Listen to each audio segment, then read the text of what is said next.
Good morning everybody. आज मैं फिर आपके सामने हाजिर हूँ एक नए टॉपिक के साथ में।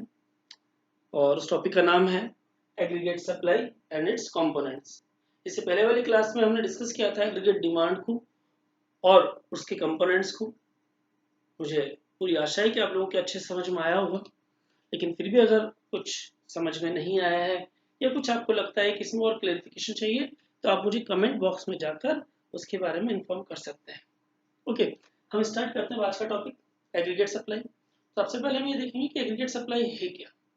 ठीक है, तो उसका मीनिंग क्या है। Aggregate supply refers to money value of final goods and services that all the producers are willing to supply in an economy in a given time period. ठीक है, मतलब जो भी प्रोडक्शन इकोनॉमी में किया जा रहा है फाइनल गुड्स और सर्विसेज का, उस प्रोडक्शन को कितना विलिंगली प्रोड्यूसर्स सप्लाई करना चाहते हैं, वही क्या है, आपका एग्रीगेट सप्लाई है। ठीक है, तो हम बात करें यहाँ पे बेसिकली एग्रीगेट सप्लाई होती है आपके नेशनल इनकम के बराबर। अब नेशनल इनकम के बराबर क्यों है कि जो भी प्रोडक्शन किया जाएगा उस प्रोडक्शन को करने वाले जो फैक्टर्स हैं, ठीक है, उन फैक्टर्स को उनका फैक्टर पेमेंट दिया जाएगा। ठीक है, तो जो प्रोडक्शन है उसको मनी वैल्यू में कन्वर्ट किया जाएगा और मनी वैल्यू में कन्वर्ट करके जो फैक्टर्स ऑफ प्रोडक्शन है उनको उनका पार्टिसिपेशन दिया जाएगा। जैसे कि हम बात करें लैंड, लेबर, कैपिटल, एंटरप्रेन्योर, इन सबको अपना जो जो भी पार्टिसिपेशन है, रेंट है, वेज है, ठीक है, इंटरेस्ट है, प्रॉफिट है, इन सब के रूप में नेशनल इनकम के रूप में अलग अलग फैक्टर्स को उनका पेमेंट कर दिया जाता है। ठीक है, तो इसीलिए इन सबको ऐड करने के बाद हमारे पास क्या आ जाता है, नेशनल इनकम आ जाती है। तो जो नेशनल इनकम होती है फाइनली वही आपकी एग्रीगेट सप्लाई के बराबर हो जाती है। ठीक है, तो aggregate supply is equal to national income. तो हम बात करें यहाँ पे आगे कि इसके कंपोनेंट्स क्या क्या हैं एग्रीगेट सप्लाई के। तो जो हमारी इनकम होती है बेसिकली हम उसको दो चीजों पे के ऊपर ध्यान देते हैं, दो चीजों के ऊपर हमारा फोकस होता है। सबसे पहला जो होता है हमारा फोकस वो होता है कंजप्शन के ऊपर। ओके, तो जो भी इनकम आपको मिलेगी उस इनकम को या तो आप कंज्यूम करोगे, ठीक है, या आप उसे सेव कर लोगे। तो दो कंपोनेंट्स हैं आपके एग्रीगेट सप्लाई के, first is the consumption and second is the saving. Okay, तो जो कंज्यूम कर लिया जाएगा, कंज्यूम करने के बाद में आपके इनकम का जो पार्ट बच जाएगा वो आपकी सेविंग है। That is why we can write the aggregate supply in the form of equation. In this form aggregate supply is equal to C plus S। okay, where aggregate AS is equal to aggregate supply, C is equal to consumption and S is equal to saving. Hmm? We have already discussed that the aggregate supply is equal to always equal to the national income of the economy. Hmm? We can explain or we can understand it through the use of a schedule. Okay, then first is income, second is consumption, third is saving, and last is the aggregate supply, that is equal to C plus S. This is C, this is S, and we can write it as a national income and I. Okay, suppose when national income is 0, we have already discussed that the 0 level of national income, some of the consumption is definitely done by the consumers. Suppose this is the 40. In this situation, consumer generally use the saving, previous savings. In this time, this is convert into saving of the consumers.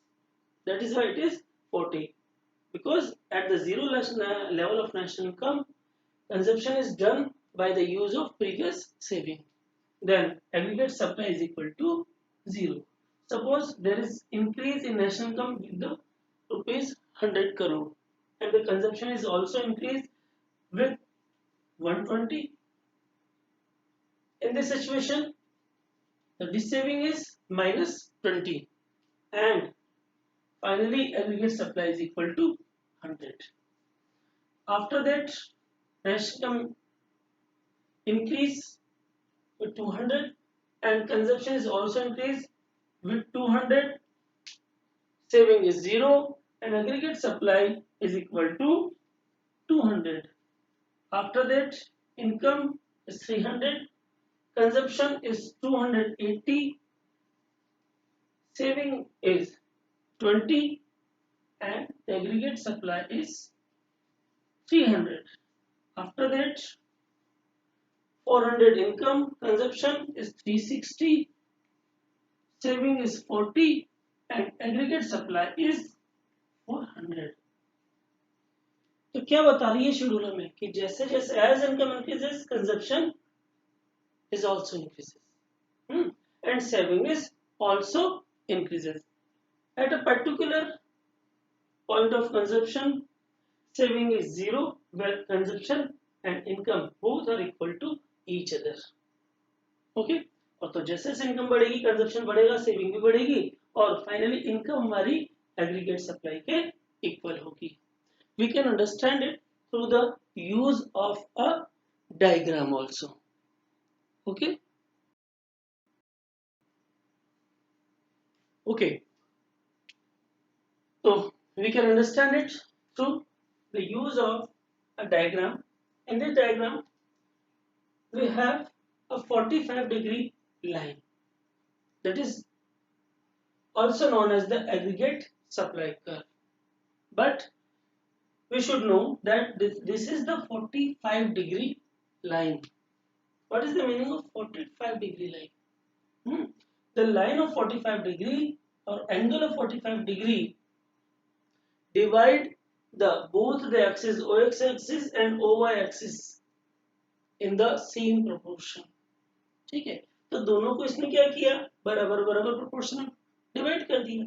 ठीक है, मतलब इस 45 degree line की किसी भी point पे हमेशा income और एग्रीगेट सप्लाई दोनों बराबर होंगे. ये हमें थोड़ा समझना पड़ेगा कि 45 डिग्री लाइन को ही एग्रीगेट सप्लाई कर्व माना गया है.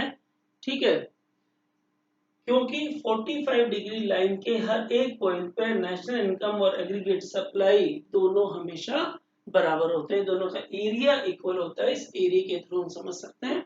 जैसे सपोज कीजिए ये पॉइंट है, तो इस पॉइंट पे हमारा ट्रायंगल ये बनता है पूरा, तो इसका ट्रायंगल ये बनता है, इसको ए बी सी. ठीक है, तो हम देखें यहाँ पे O A B is equal to OBC. It means दोनों इस पॉइंट पे बराबर है. ये ट्रायंगल और ये ट्रायंगल दोनों बराबर है. तो ये क्या बताता है आपको कि aggregate supply is always equal to national income of the economy. Okay, this is all about the aggregate supply. In next class, we will discuss the another topic of the determination of income and employment. मुझे विश्वास है कि आपको ये समझ में आया होगा. ठीक है, तो नेक्स्ट क्लास में हम एक नए टॉपिक के साथ फिर मिलते हैं. जिस किसी को भी इसमें कुछ प्रॉब्लम हो वो मुझे कमेंट बॉक्स में जाकर कमेंट करके इसके बारे में मुझे बता सकते हैं. आज के लिए इतना ही. जय हिंद.